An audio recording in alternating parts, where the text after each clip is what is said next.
Oh, sorry. Didn't see you there. 1 second. Welcome to another moment in time with me, Deja. I'm so grateful to be making this video today because I actually haven't made many videos about inner child healing. I have offered an inner child healing 6-week class, writing workshop, and I also do consistently one-on-one virtual and in-person inner child healing sessions with people. And I've even done some groups, and also all of my retreats are focused on inner child healing. So it's very near and dear to my heart.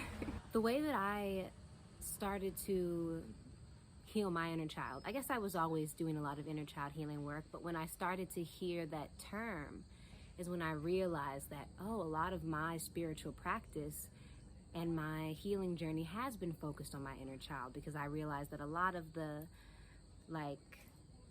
wounds or traumas or things that I wanted to heal from were things that occurred in childhood. And even things that are happening now are just reflections of those same things from childhood. It's all feeling very much connected for me. So my way of healing my inner child is based a lot around writing. I love to write. I love poetry. I love songs, writing songs as well. And I love journaling. I love just writing about what I'm feeling, writing about my life. And what I realize is that's processing my emotions, processing what has happened. And because I do that, I'm able to reflect. And I notice that I write when I'm feeling my feelings, and then I read them later. And I think, I'm not feeling that anymore. And I can see just how hurt I was, or I can understand what I was feeling, and I have a newer perspective on it. And then I can continue writing and reflecting and processing there. So writing has been, it's key. And it's actually at the center of my inner child healing sessions. I give journaling topics and questions, and we work through things, writing them out so that you have them for later, so that you can process. And that's important for integration. Integration is when we take the things that we are learning and they become a part of us. So we don't just learn something and then leave it behind. Like, it becomes a part of us. All right, I lost my train of thought for a moment. So integration is important because these lessons and these things we're learning in this releasing and clearing then actually lasts, right? So when I have cleared out traumas and I now understand my triggers and things like that, then when I'm faced with those things again, I'm not so heavy, and my energy is not so mucky. I'm able to move forward and actually truly live a better life, and that's really the purpose of healing, right? I don't know what this fly wants to say, but he in the video too.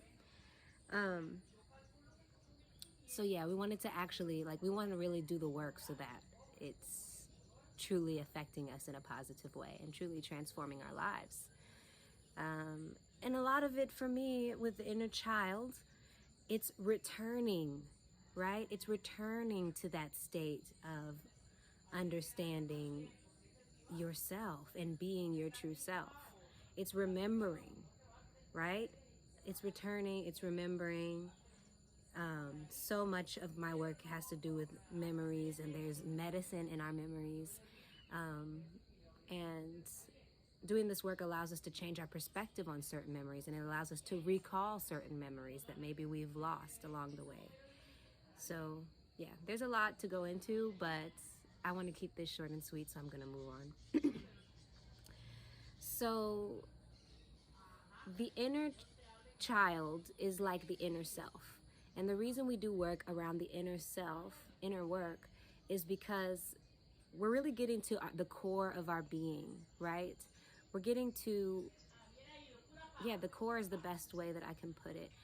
When we are a child, the first 7 years of our life, we are fully sponges. We are just taking in information. We're figuring out who we are, how we fit into the world, starting to create an identity for ourselves, and understanding how other people are going to treat us. That's when we figure out our core programming of, okay, who am I and how do I move in the world, right? After the age of 7, then we start to be able to project and manifest outwardly. But in the beginning, we're really just receiving. So those first 7 years are vital years, and I do a lot of work around those years, but I feel like we can go up into like being in our 20s even when doing inner child work. It's just really important to look at those first 7 years and see what was happening at this time, because that's where a lot of your core behavior began. And understanding your behavior, is there anything about how you act in the world that you would like to change, that you would like to release, that you'd like to transform? Are there any things that you used to do that were great that you've stopped doing that really serve your highest good, that you would like to bring back into your life? I wanted to use a re-word, but I couldn't think of one. Like reinitiate, reactivate, maybe gifts from childhood that you haven't been tapping into as well. So yeah, we get down to our core beliefs, our core programming, even our core wounds, if wounds took place at that time, and also our core desires and our core gifts. Now, one thing that I really believe is that when we first come into the world, we already kind of like have this understanding of our Dharma, of our purpose. And it's reflected from childhood, and whatever ends up being your purpose is always going to be reflected with your childhood. For example, me, when I was as small as I can remember, I loved being in nature, and I loved writing poems about nature. That was my favorite thing to do when I was a little girl. And I always envisioned myself living in nature, having like a cabin with lots of flowers. I always saw myself having cats. Like, since I was so small, I always knew what I wanted. Now imagine if I had suppressed that inner child in me, and I had followed. I mean, my parents wanted me to do a lot of other stuff. My mom wanted me to be in the military so bad, but I can't pass a drug test, y'all. And also, I don't like them controlling your hair or anything, but my mom like begged me. Now imagine if my inner child was more suppressed and I wasn't tapped in with my core desires, I would have been like, okay, like I'll do it for the money.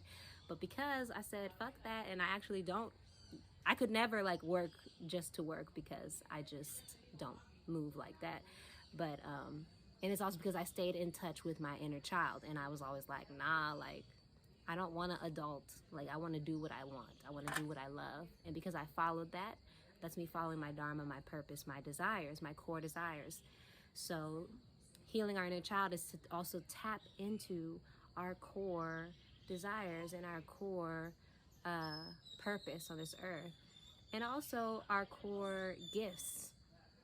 So I feel like what we are good at when we are little, again, is reflected throughout our lifetime, because we're still that. We absorb more information, more experiences, certainly more talents and gifts along the way, but there's like these core gifts that we have from childhood. For example, I love to sing, and I could sing also when I was a little girl. And there's many other things, writing, being in nature even, and being able to like be kind of psychic as far as communicating with nature and stuff like that. Like, all my gifts, they were already present in my childhood. So it's so important for all of us to stay in tune with that, with our inner children. And if you have forgotten your inner child, to remember them, because they're inside you somewhere, like this little child just needing love and attention, and needing to be given all the things that maybe it wasn't given once, or maybe it's no longer being given, that it's really desiring and really needing, right? So, and in doing this work, it starts with the self, of course, seeing yourself as this beautiful and precious thing that is an inner child. And also being able to see, the next level to that is being able to see that other people are this delicate and innocent thing. And even when we have the illusion of people being bad, like understanding like this is a hurt child in any way, and just sending love and compassion. Certainly like holding your boundaries. You don't got to be around the children who wildin'. You don't got to. But I'm just saying, understanding when we face things, not taking it personally, first of all, and understanding that, wow, this person is moving from a place of hurt, and they're moving from a place of like unconsciousness, and they really need to heal. And when we send that healing energy, rather than sending like, oh my God, that person is horrible, they're never going to be good, like, then that's further perpetuating that reality where they will never be good, right? But if we send them healing, like, everybody can heal. I truly believe that doing shadow work, it's kind of like, shadow work is like tending to your inner villain, I think. And think about like villains in movies, and when we learn, and sometimes we love the villain still because we see their backstory and we understand why they became the villain. You know what I mean? Like sometimes we're like, dang, like what you're doing is bad, but I understand why, and I need to know why even. So that's shadow work. Shadow work, I'm gonna start calling it villain work. Working on your inner villain and figuring out what is the backstory here, right? What is the backstory that got you to the place where now you're doing this manipulative shit or this hurtful shit or, you know, whatever it is to yourself or to others? Figuring out why and then having compassion for it. And when we have compassion for the villain and we bring them in rather than cast them out, that's when the villain can become like the hero.